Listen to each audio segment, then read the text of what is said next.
Welcome to Newsmax TV. I'm Kathleen Walter. The midterm elections are less than a month away, and some political analysts are anticipating a political tsunami for Republicans. Joining me to talk about the possible shift in the balance of power in Washington are two very special guests, the National Republican Senatorial Committee Chairman, Senator John Cornyn of Texas, and the National Republican Congressional Committee Chairman, Representative Pete Sessions, who is also from Texas. Welcome to Newsmax TV to you both. Great to be with you. You have both gone on record as being very optimistic about Republicans' chances for regaining the House and the Senate in the fall. Senator, I want to ask you first, how many seats do you expect to pick up, and do you anticipate a sweep?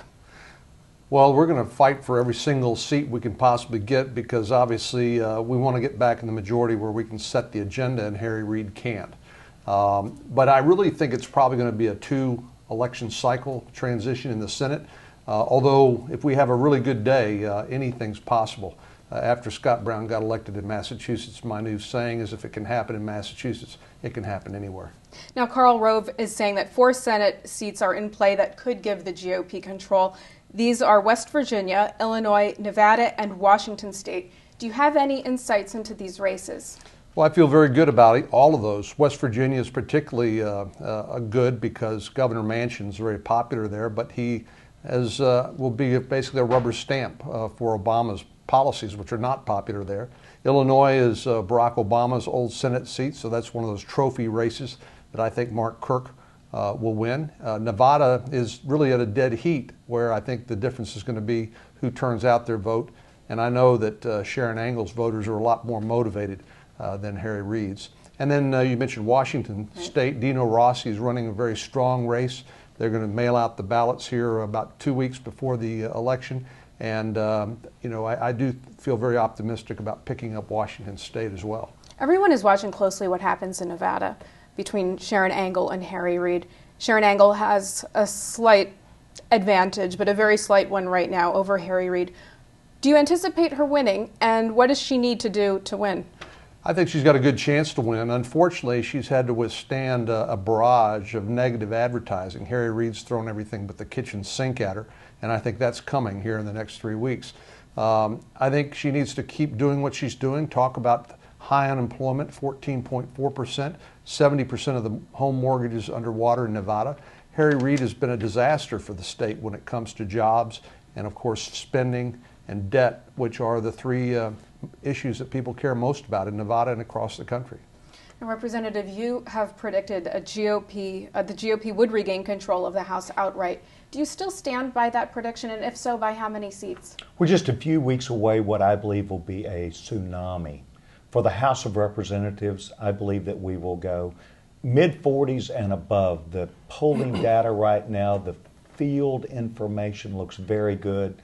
Our candidates are right in touch with the voters, and the messaging as a result of the unfulfilled promises of Nancy Pelosi, what the House did not do and accomplish these last few weeks means that our candidates, our young guns that are prepared for victory, can forthrightly move forward with their ideas. We absolutely must read bills before we get them to the floor, something Nancy Pelosi has not done. We're going to not spend more than what we make, and we are going to free up the free enterprise system. Our candidates really feel good about their chances. Recently, the GOP just unveiled its Pledge to America, which states the policy House Republicans would pursue should the party take back the House. Jobs are a big issue for Americans right now. If Republicans take back the House, what do the immediate priorities become?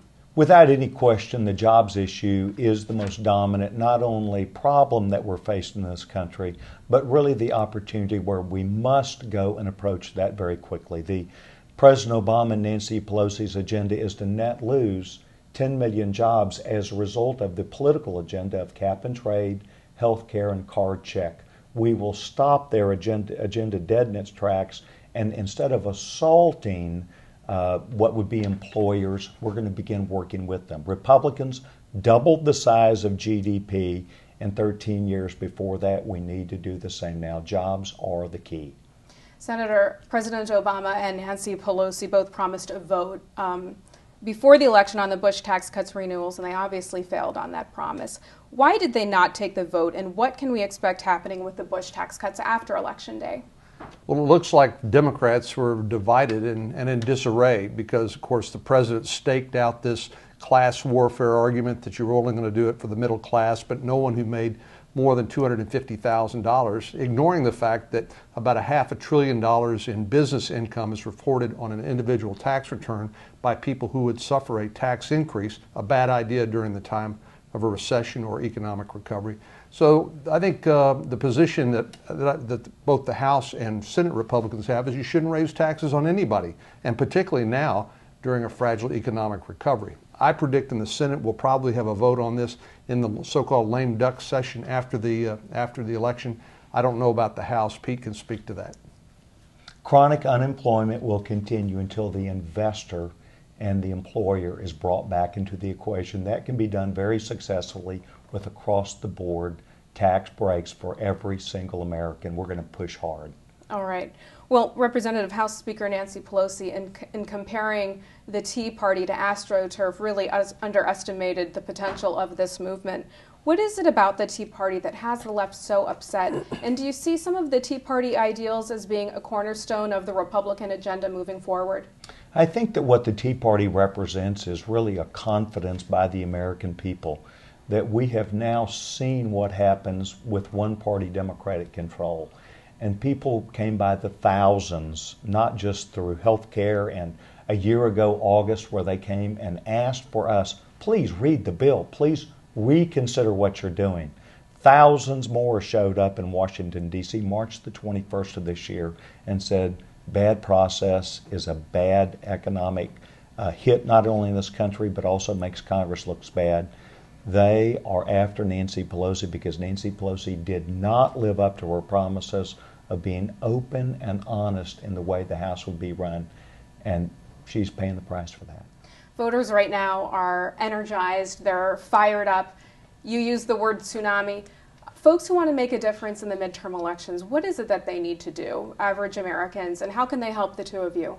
I think it's important for the average person to understand the facts of the case, where we are in this country and why big government, lots of spending and debt hurts our future. It hurts our future for our children and places us in a dismal position for competition with the world. John Cornyn and Pete Sessions, our committees and Republicans are working together to make sure that we have great ideas that will bring us all the way back. Senator? And of course, the most important thing anyone can do is to vote on November the 2nd, and of course, supporting your candidates locally. And you can find out either from the websites of the nrcc.org or nrsc.org more information about those individual races where people can volunteer, contribute, and make a significant contribution toward the election of Republicans come November 2nd. All right, and we'll be watching very closely. Senator John Cornyn. Thank you very much. Representative Pete Sessions, thanks so much for coming by. Thank you. And thank you for watching Newsmax TV.